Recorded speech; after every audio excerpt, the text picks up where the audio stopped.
4월 8일 화요일 아침입니다. 누가복음 20장 19절에서 40절까지 말씀 읽겠습니다. 서기관들과 대제사장들이 예수의 이 비유는 자기들을 가리켜 말씀하신 줄 알고 즉시 적고자 하되 백성을 두려워하더라. 이에 그들이 엿보다가 예수를 총독의 다스림과 권세 아래에 넘기려 하여 정탐들을 보내어 그들로 스스로 의인인 체하며 예수의 말을 책잡게 하니 그들이 물어 이르되 선생님이여 우리가 아노니 당신은 바로 말씀하시고 가르치시며 사람을 외모로 취하지 아니하시고 오직 진리로서 하나님의 도를 가르치시나이다.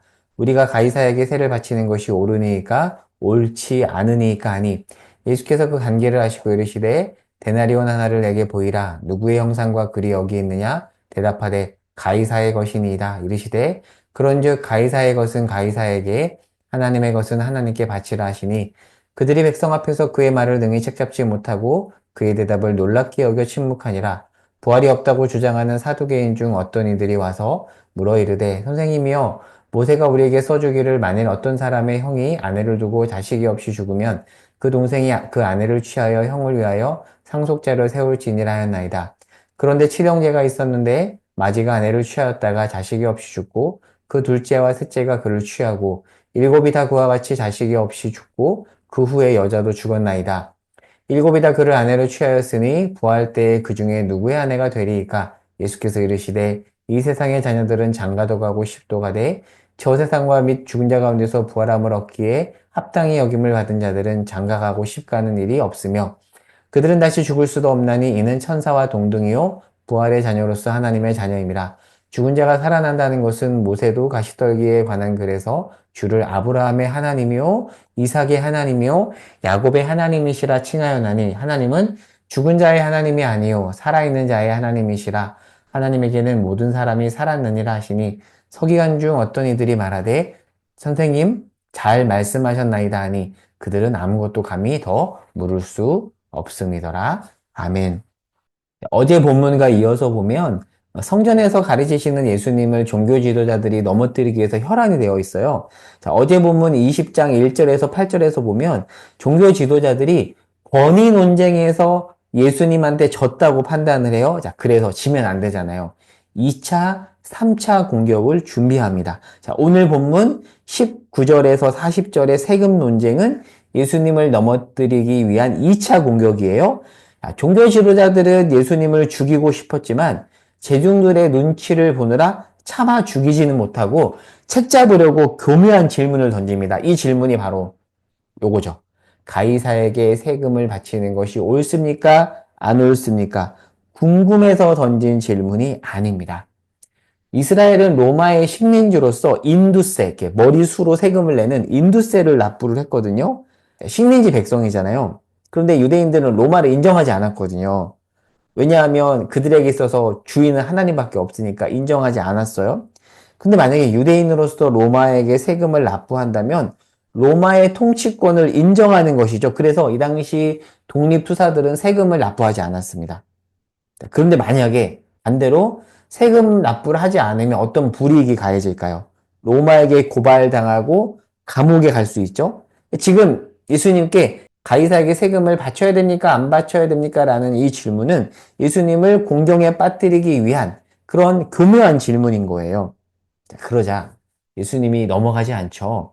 어떻게 반응하시냐면 데나리온 하나를 가져오라고 합니다. 이 당시 데나리온을 한번 볼게요. 황제의 얼굴이 새겨져 있어요. 그리고 글이 있는데 어떤 글이냐면 신의 아들 티베리우스라는 글이 새겨져 있습니다. 야, 이 동전 하나 가져와 라고 하자 가져왔습니다. 그리고 예수님이 질문합니다. 누구의 형상과 글이 있냐라고 질문하자 이들은 뭐라고 답을 하죠? 오늘 본문에서 가이사의 것이다 라고 답을 하죠. 그러자 예수님이 촌철살인 같은 답변을 하시죠.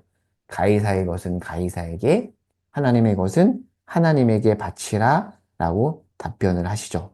이 둘을 나눠서 보겠습니다. 자, 가이사의 것은 가이사에게 라는 말은 어떤 뜻이냐면 이 당시 종교 지도자들 중에서는 나는 반로마적 성향을 가진 사람이야 라고 말하면서 로마 동전을 가지고 있는 바리새파 사람들이 있었습니다. 아이러니하죠. 반로마 성향을 갖고 있다라고 했지만 황제의 형상이 새겨져 있는 황제는 신의 아들이라는 글이 새겨져 있는 동전을 가지고 있다는 것은 무엇을 의미할까요? 말과 말이 다르다는 것을 보여주는 거죠.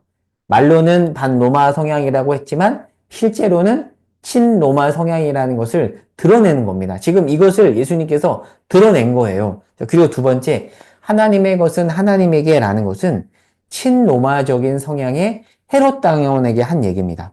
그들에게, 헤롯 당원에게 모든 것의 주인은 황제 가이사가 아닌 하나님이라고 알려주는 거예요. 그러니까 이 세금 논쟁의 핵심은 우리가 흔히 알듯 세금에 초점이 있지 않고요. 주권 논쟁입니다.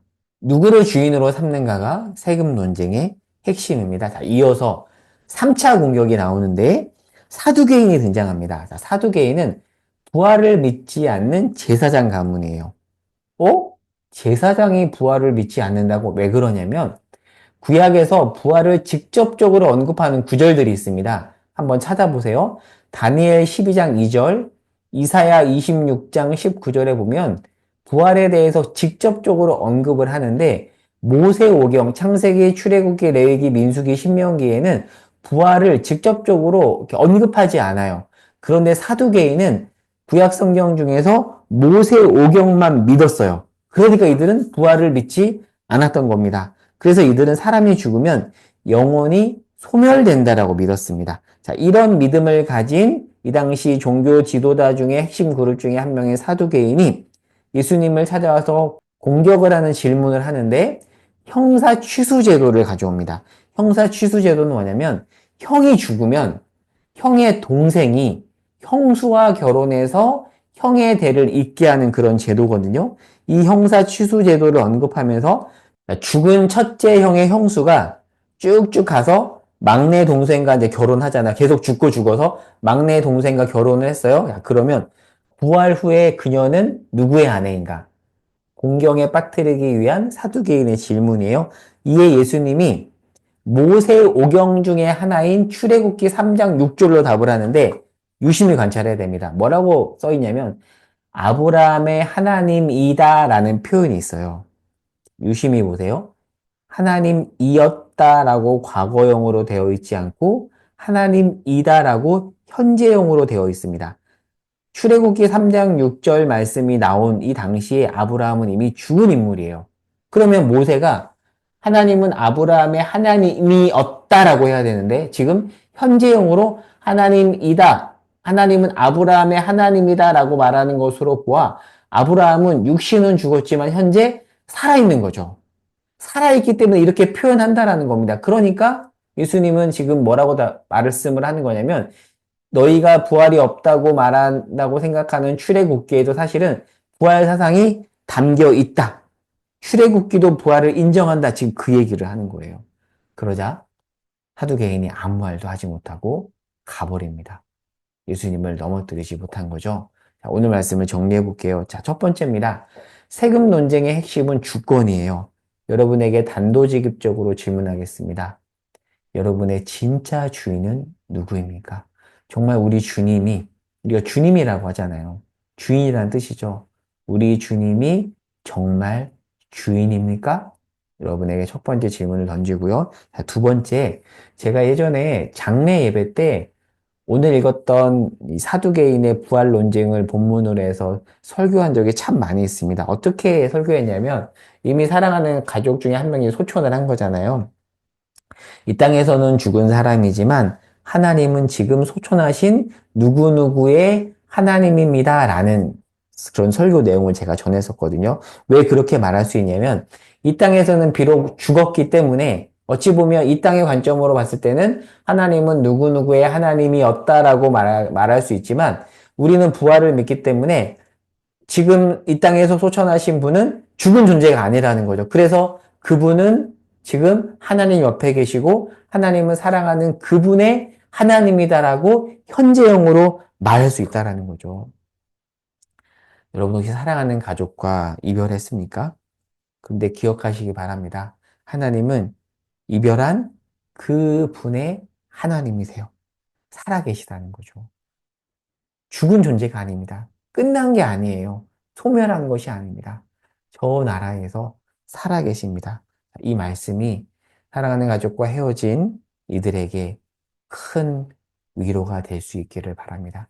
사랑하는 그 가족과 우리는 언젠가 기쁨으로 만날 것입니다. 이 땅이 전부가 아니잖아요. 이 땅이 끝이 아니잖아요. 신앙생활 할 때마다 이 땅이 전부라고 생각하는 우리의 생각들을 늘 걷어내고 하늘을 바라보며, 물론 하늘을 바라본다고 해서 이 땅을 대충 살라는 것은 아닙니다.